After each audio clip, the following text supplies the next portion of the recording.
rodada interessante aí pela frente no Campeonato Brasileiro, como eu disse, com missões como visitantes para Flamengo, Cruzeiro e Palmeiras. Tudo bem, amigo? Tudo bem, amigo. Boa tarde para você, todo mundo aqui ligado no Tá Na Área. Pois é, né?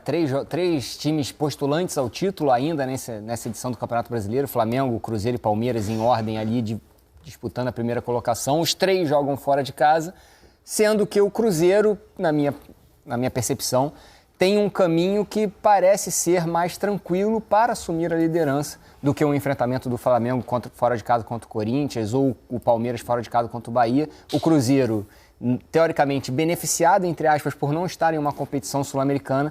O Cruzeiro entra em campo contra o Vasco, que jogou no meio de semana, jogo atrasado pelo Campeonato Brasileiro, e pode chegar à liderança do Campeonato Brasileiro.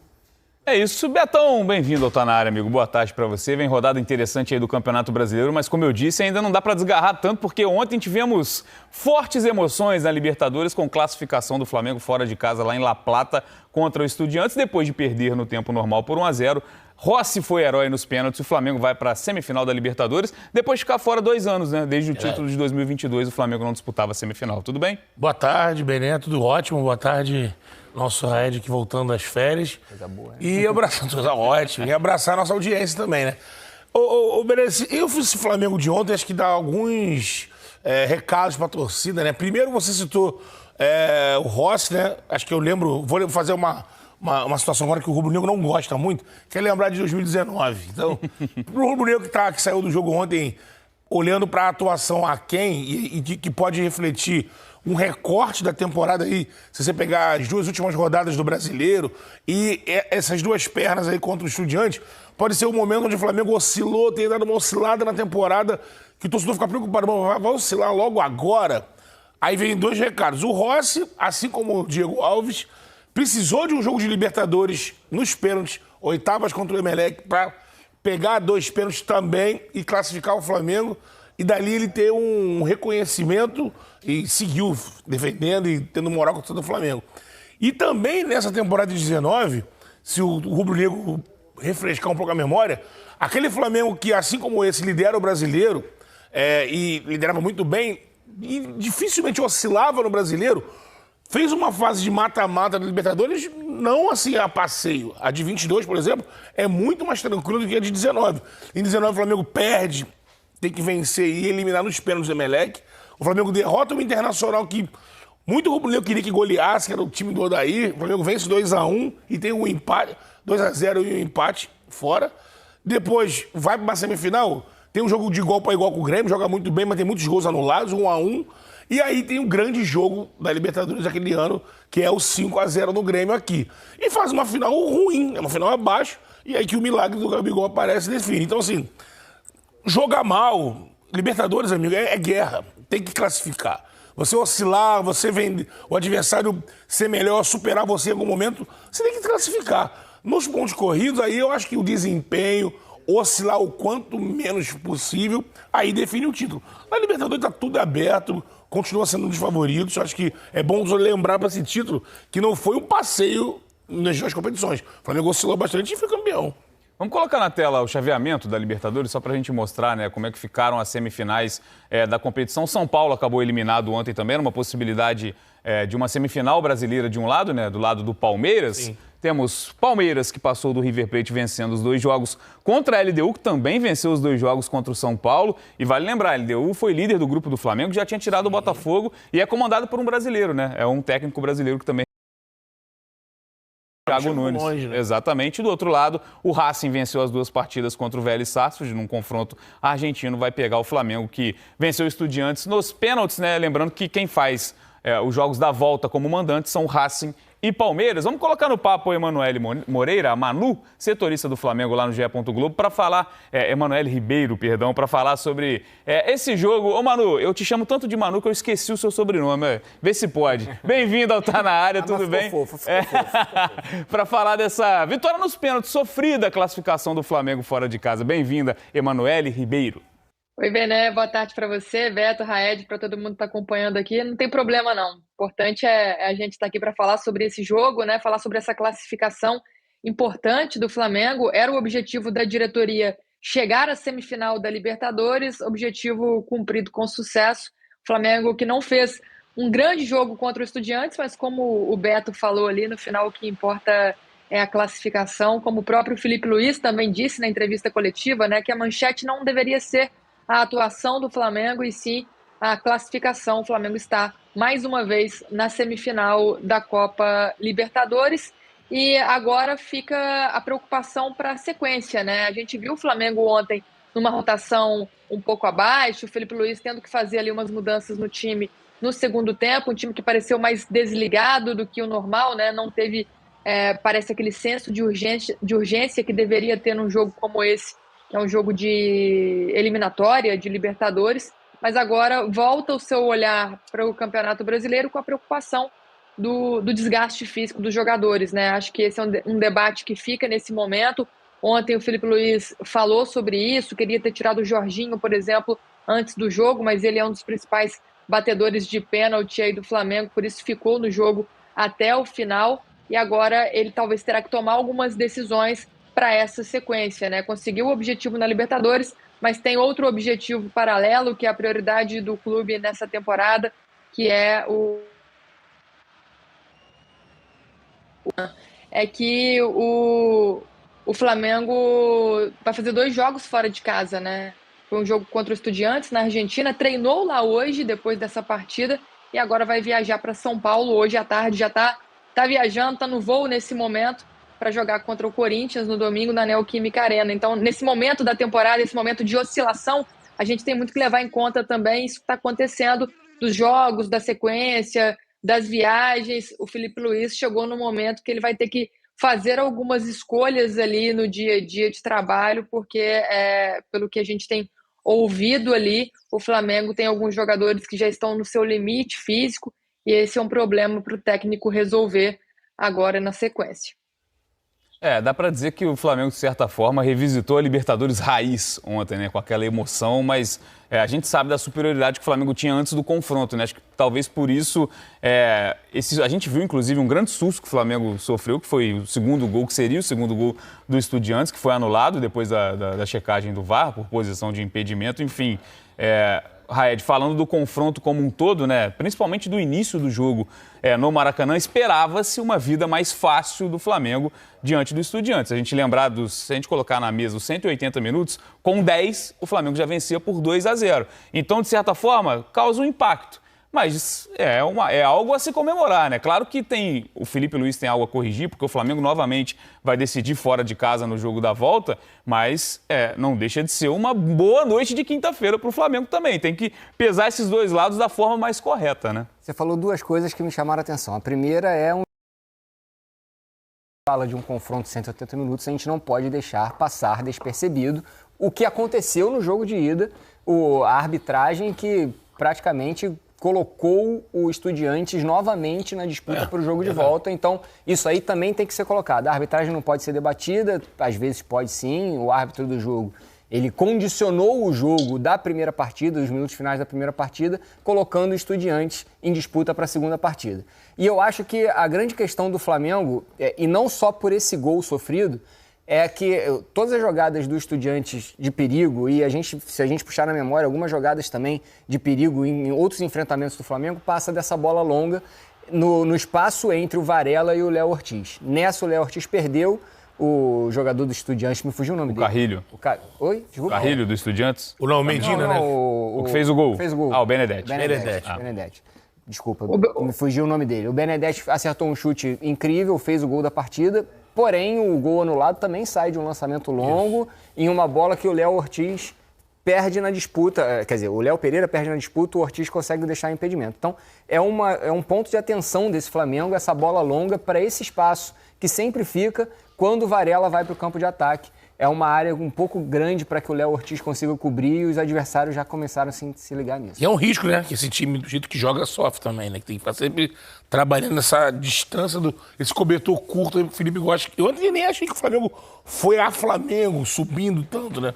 Mas isso que o Red disse é uma coisa que o Felipe tem que sempre trabalhar, porque se você pega um adversário que tem tecnicamente um nível bacana, para colocar essa bola ali entre o lateral e o zagueiro, é uma arma, porque o Flamengo tá sempre lá na frente. E com o Wesley... Tá vendo, inclusive, o lance do gol anulado, né? Tinha muito pulmão, né? O Wesley, ele voltava muito rápido, ele tinha então muito você compensava a chegada dele ofensivo o tempo inteiro com o retorno dele muito rápido no sistema defensivo também. E agora o Varela não tem essa característica. Acho que o Emerson, de repente, com mais forma física em dia, acho que é um cara até mais atlético do que o Varela para esse sentido, né? Pode ser que até o Felipe vá usar esse jogador com essa valência, que ele não tá numa situação 100% ali, né?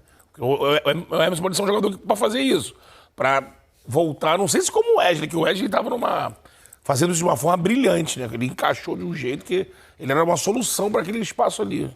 Ô Manu, agora o que eu acho que pode ficar de alerta também, claro que um jogo como esse, né, um enfrentamento como esse, deixa lições para o restante da temporada e também da competição, que é a Libertadores. É que é isso, né? Não é só a parte técnica não é o único elemento de um enfrentamento. Você vê que o time jogando em casa, o time argentino, enfim, com camisa na competição, ele tenta compensar de outras formas também, né? Na marcação, na intensidade, e isso acabou equilibrando para o outro lado o confronto, né? Quando a gente imaginava, repito, a gente imaginava o Flamengo sobrando no confronto, abrindo larga vantagem em casa, talvez fique também de ensinamento para o Flamengo, porque vai ter um novo enfrentamento na semifinal contra um time argentino.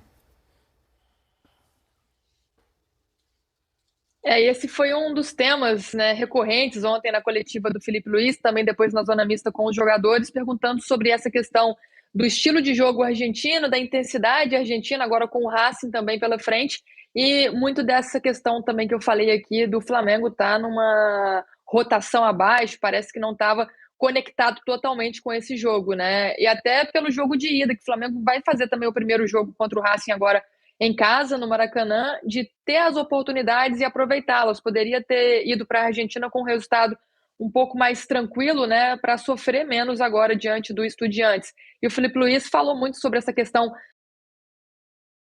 da marcação também, do time que sempre deixava um jogador do Flamengo, o que estava com a bola, solto, mas todos os outros marcados, e o Flamengo acabou caindo nessa armadilha algumas vezes, cedendo o contra-ataque para o Estudiantes, e muitas vezes passando ali sofrendo ali, né, um risco desnecessário. Então acho que a questão da lição que esse jogo na Argentina traz vai ser importante para o Flamengo nesta próxima fase, na semifinal também, contra uma equipe argentina, né? Não só a questão dentro de campo, dessa intensidade, dessa entrega na marcação, na formação tática, né? Mas também do ambiente no entorno, né? O Felipe Luiz falou para os jogadores ontem que deu até saudade dele estar em campo novamente, jogando, vestindo a camisa do Flamengo, porque é um clima totalmente diferente, né? A gente viu até passa do ponto, né? Como aconteceu ontem com a delegação do Flamengo, um dos ônibus foi atingido por uma pedra na chegada ao estádio, não era o ônibus dos jogadores também, ninguém ficou ferido, ainda bem, mas além disso, a questão desse ambiente, dos torcedores fazerem uma pressão tremenda em cima do time adversário, acho que é um ponto de atenção para o Flamengo, para ficar mais ligado e aproveitar esse clima, entender esse clima para entrar nesse jogo da semifinal contra o Racing, né? Como eu falei, o objetivo era chegar à semifinal alcançado, objetivo de diretoria, de questão de premiação, mas o elenco, desde o início, o Felipe Luiz fala que quer buscar esse título mais uma vez, ele que foi campeão como jogador pelo Flamengo 2 vezes da Libertadores, em 2019 e em 2022, agora tendo a chance de ficar marcado também como técnico campeão da Libertadores pelo Flamengo, mas, como eu disse aqui também antes, dividindo essa atenção com o Campeonato Brasileiro, que é a prioridade do time. Então vai ter um trabalho aí para o Felipe Luiz também equilibrar e buscar os melhores jogadores fisicamente, tecnicamente, nessas duas competições, né? E agora também com uma tranquilidade pela frente, o próximo jogo contra o Racing vai ser só na semana do dia 22 de outubro, antes terá ali uns 10 dias de folga também por causa da data FIFA, então esse momento vai ser importante para o Felipe Luiz olhar o que aconteceu contra o Estudiantes, colocar isso na planilha ali, levar para o campo, para os jogadores, trabalhar com eles, trabalhar o mental, trabalhar a parte física, a parte técnica e entrar mais inteiro nessa reta final do campeonato, né? Tanto da Libertadores quanto do Campeonato Brasileiro, nessa reta final da temporada. Os dois jogos das semifinais da Libertadores acontecem nas 2 últimas semanas de outubro, então ainda tem um período, né? A gente lembra que no meio da semana que vem tem rodada do Campeonato Brasileiro, então até muda a questão estratégica, né? A gente falou do Felipe Luiz poupando alguns jogadores no jogo do Campeonato Brasileiro contra o Vasco. Agora, amigos, a gente quando tem a informação da escalação confirmada do Flamengo ontem, pouco mais de 1 hora antes da bola rolar, o que acho que não teve nenhuma surpresa, acho que a questão era o Alexandre se estava apto fisicamente ou não, o Jorginho voltar já era algo que a gente imaginava. Então, quando a gente bate o olho nos 11 iniciais do Flamengo, naquele campinho inicial, a gente pode debater e acho que muita gente acredita que esse é o Flamengo ideal do Felipe Luiz hoje. Se ele tivesse uma final para disputar, talvez ele colocasse esses 11. Acho que o Pulgar pode entrar num debate, porque quando ele se machuca, ele era titular, mas enfim, acho que Jorginho e Saúl vem dando conta do recado. Dito isso, acho que ninguém daria um pitaco naquela escalação do Felipe Luiz. Olha, o Felipe Luiz errou nessa escalação, eu entraria com tal jogador. Acho dificilmente antes da bola rolar aconteceria isso. Então dá para dizer que, de certa forma, também, tecnicamente, alguns jogadores deixaram a desejar no jogo de ontem. Os líderes técnicos, falando principalmente do Arrascaeta, por exemplo, que é um jogador que vive uma grande temporada e não fez um bom jogo ontem lá. Vamos começar pelo Arrascaeta. O Raid vai lembrar comigo aqui. Ele faz uma grande temporada, faz um brasileiro. Não faz uma boa Libertadores. A primeira fase não é boa. Foi muito importante no jogo do Inter, lá em Porto Alegre, se não me engano ele faz logo o gol. Mas acho que é o jogo que ele participa bem. Tirando os outros, o Arrascaeta não tem ido bem nesses jogos internacionais do Flamengo nessa temporada. Aí no Brasileirão é outra coisa, vice-artilheiro, tem decidido muitos jogos, tem 18 gols na temporada, né? É um dos artilheiros do Brasil. Mas na Libertadores, eu estou na minha recordação aqui, segundo jogo no Beira-Rio contra o Internacional. De resto, atuações apagadas que ele tem tido. Ontem, o Saúl foi muito bem, o Jorginho voltando não foi aquele Jorginho, mas eu acho que o Felipe explicou muito bem também algumas dificuldades que o Flamengo teve com a forma de marcar do Racing, que deixava o homem da bola livre, ele marcava todo mundo. Então você não tirava as opções de jogadores livres para o cara pifar. Então o Jorginho forçou algumas jogadas. O Lino não foi bem, que o cara que chegou prometendo mais, eu acho que é do jogo, ele tá atuando, mas ainda não fez uma grande atuação. Acho que você pode passar assim e pontuar por momentos de baixa de alguns jogadores, mais de um até desse grupo do Flamengo. E não que não seja natural também, né, Raed? Jogadores oscilam, eles têm grandes jogos, têm jogos abaixo do esperado também. A minha questão é sobre o impacto que jogadores como Arrascaeta e Samuel Lino, num dia ruim, podem causar negativamente para o time do Flamengo. Acho que a questão do Lino é mais uma questão de encaixe e o entendimento ali do jogo dele, de abrir espaço junto com o Pedro. A questão do Arrascaeta, para mim, que eu acredito que é mais uma característica do jogador em enfrentamentos muito físicos. Se você pegar Arrascaeta em eliminatórias europeias, eliminatórias sul-americanas de Copa do Mundo, ele também não é um jogador de muito brilho, de destaque, porque são enfrentamentos extremamente físicos. No Campeonato Brasileiro, nem tanto, mas em competições sul-americanas, sim. Então, acho que o Arrascaeta oscila porque ele tem essa característica de não conseguir sobressair em confrontos que são muito físicos, porque ele é extremamente técnico e aí o jogo dele vai um pouquinho mais para baixo.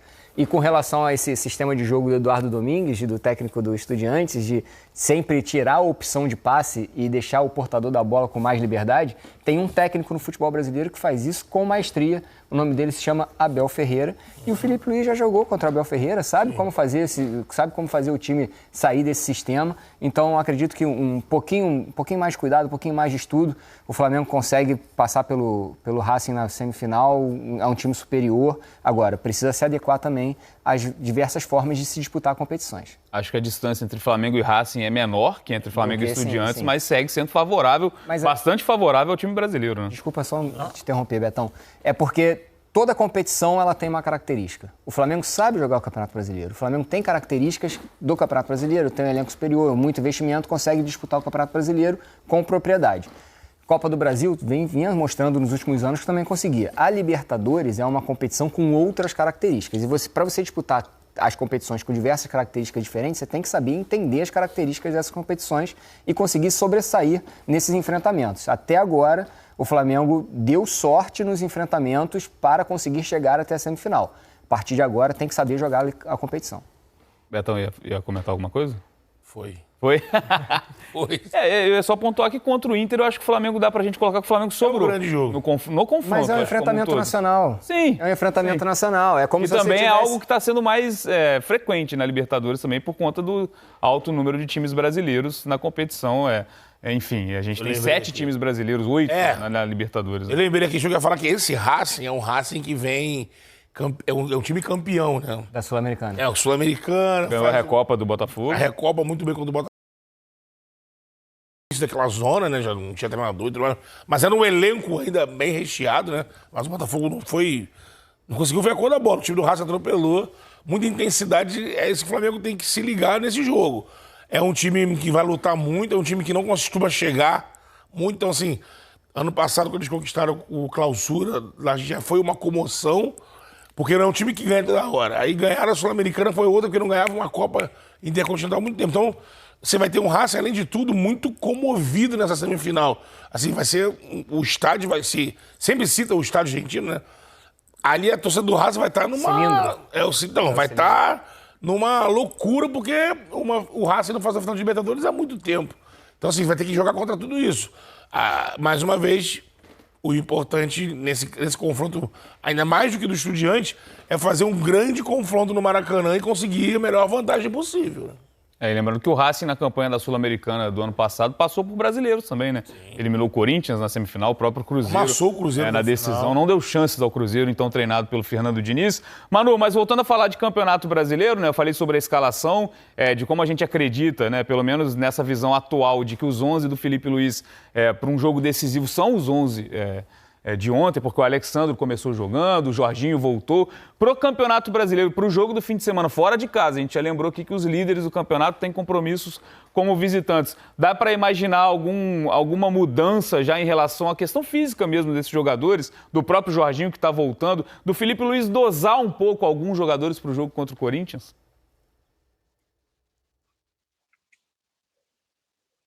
A gente imagina que sim, viu, Bené? Acho que não vai ser igual aconteceu como contra o Vasco, né? Que ele poupou meio time, tendo decisão contra o Estudiantes pela frente. Agora tem 3 jogos seguidos aí do Campeonato Brasileiro, também com intervalos pequenos. Como eu disse, tem essa preocupação grande com o desgaste físico do elenco. A gente acredita que deve ter algumas mudanças aí para esse jogo contra o Corinthians. O Flamengo tem um desfalque certo, que é o Ayrton Lucas. Ele está suspenso pelo 3º cartão amarelo. Além dos outros 2 que estão no Rio de Janeiro, estão no departamento médico, né? O Pulgar deve voltar aí em outubro a jogar pelo Flamengo. E o Michael, que já não vinha jogando mesmo, não vinha sendo relacionado, mas está também no departamento médico do Flamengo. O grande desfalque da vez é o Ayrton Lucas, que poderia até voltar ao time, né?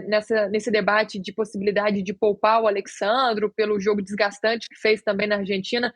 Fez um bom jogo lá, o Alexandro, mas pode ser que fique fora também, com o Vinha entrando aí nesse time titular do Flamengo. O Jorginho, existe a possibilidade, o Felipe Luiz falou que pensou em tirá-lo antes nesse jogo contra o Estudiantes, mas deixou ele em campo por causa da cobrança de pênaltis, então o Jorginho ficou ali os 90 minutos no limite, então também pode ser que o De La Cruz seja uma opção aí para o meio de campo. O Saúl é um jogador que a gente tem ouvido que tem também apresentado desgaste, né? Aí fica a dúvida se ele tiraria os 2 jogadores. Acho que pelo menos um pode ser poupado, pelo menos não começar jogando esse jogo contra o Corinthians. O Arrascaeta também vive essa questão. Enfim, tem alguns jogadores que estão mais desgastados. O Plata é um deles também. Acho que existe uma chance grande de o Plata começar no banco de reservas, mas acho que não vai ser uma mudança tão grande como aconteceu contra o Vasco. O Felipe Luiz deve fazer ali uma mudança, uma troca de 3 jogadores, por exemplo,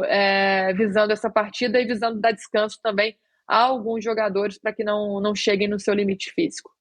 E acho que quando você tem um elenco qualificado, e a gente sempre elogia o elenco do Flamengo nos últimos anos, é para momentos como esse, né, Raed? Acho que gerou muito debate o número de jogadores sacados pelo Felipe Luiz no jogo contra o Vasco, mas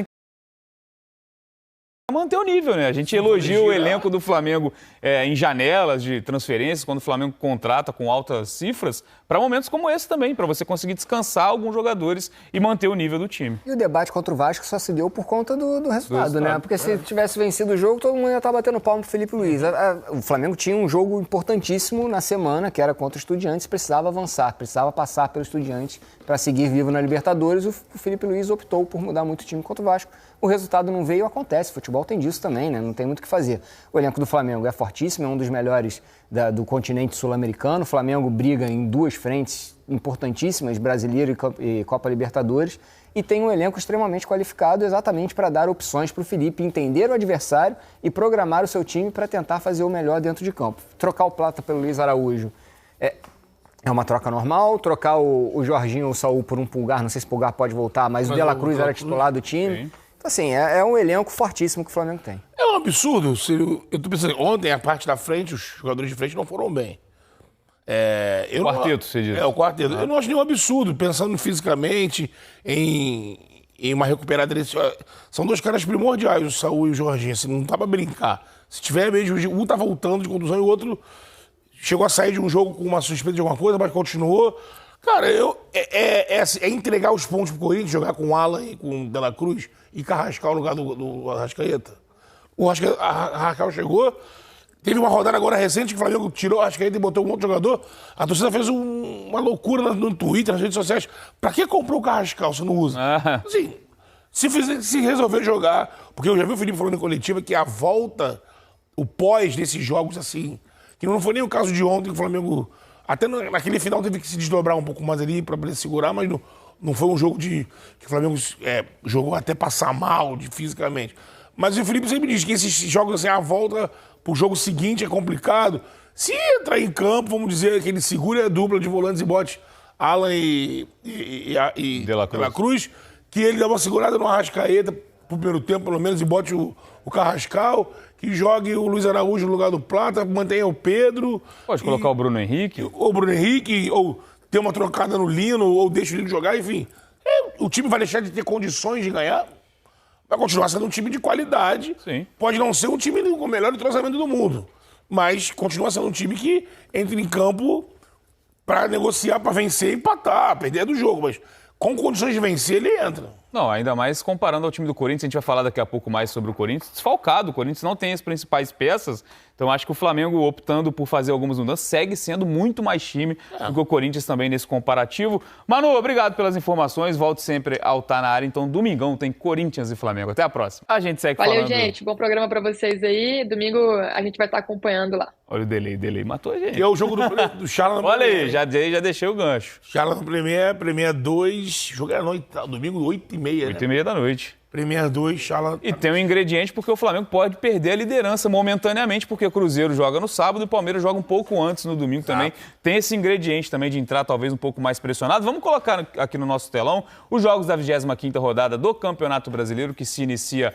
amanhã. Demos um spoiler aqui. Daqui a pouco Iago Rudá vai falar do Corinthians, desse time do Corinthians, para o jogo contra o Flamengo. 25ª rodada, iniciada amanhã no sábado com Fortaleza e Sport, confronto de dois times dentro da zona do rebaixamento. Tem Vasco e Cruzeiro às 6h30 no Rio de Janeiro, Juventude e Internacional. Juventude também tentando sair do Z4, o Inter de técnico novo, Ramon Dias, às 6h30. Fechando o sábado às 9 da noite, o Atlético Mineiro, o único representante brasileiro que segue na Copa Sul-Americana, contra o Mirassol dentro do G4. TV do Premier. Domingo às 11 da manhã tem Grêmio e Vitória, tem clássico às 4 da tarde na tela da TV Globo, Fluminense e Botafogo. Fluminense também estreando treinador, Luiz Ubeldia chegou para a vaga do Renato Gaúcho. Tem Bahia e Palmeiras às 4 da tarde também com transmissão da TV Globo, jogando lá na Fonte Nova. Bragantino e Santos às 6h30, Corinthians e Flamengo fechando o domingo, às 8h30, com transmissão do Premier e também com o Charla, no Brasileirão. E São Paulo e Ceará na segunda-feira, fechando aí sim a 25ª rodada às 8 da noite, também com transmissão do Sport TV. Classificação do Campeonato Brasileiro para a gente se atualizar depois de uma rodada de competições. Comebol, Flamengo líder com 51 pontos, tem um jogo a menos em relação ao Cruzeiro, que é o vice, que tem 50, Palmeiras tem 49 e 22 jogos. Mirassol fechando o G4, Botafogo e Bahia fechando o G6, São Paulo, Fluminense, Bragantino e Corinthians. Virando a página, Grêmio, Ceará, o Vasco, que conseguiu desgarrar um pouco num jogo atrasado que fez contra o Bahia e venceu, no meio da semana, tem 27 pontos. Internacional na 14ª posição, Santos e Atlético Mineiro. E aí, Vitória, Juventude, Fortaleza e Sport dentro do Z4, a distância aumentando em relação ao Vitória, O Vitória, em determinado momento, estava bem perto de sair do Z4, a 1 ponto, mas agora já vê 3 pontos de distância, sendo que o Atlético Mineiro tem 2 jogos a menos que o Vitória nesse momento. Pra gente... Então tá aí, meus amigos, o Flamengo que agora enfrentará o time do Corinthians nesse domingo lá na Arena Neoquímica. O Mengão que segue na briga pelo título do Campeonato Brasileiro. Após a classificação ali, difícil na Libertadores, o Flamengo agora volta às suas forças, né? Vira a chave para o Brasileirão. E se Deus quiser, o Flamengo vai conseguir um resultado positivo. É isso que esperamos para o Mengão continuar ali no topo da tabela. Vou deixar aqui os créditos para o canal do Sport TV. O link deles se encontra na descrição do vídeo como forma de crédito. Vou pedir a você que não é inscrito para se inscrever no canal, ativar o sino e deixar o like. Daqui a pouco eu volto e trago mais novidades para vocês. Afinal de contas, isso aqui é nossa paixão, isso aqui é o nosso amor. Fui, nação!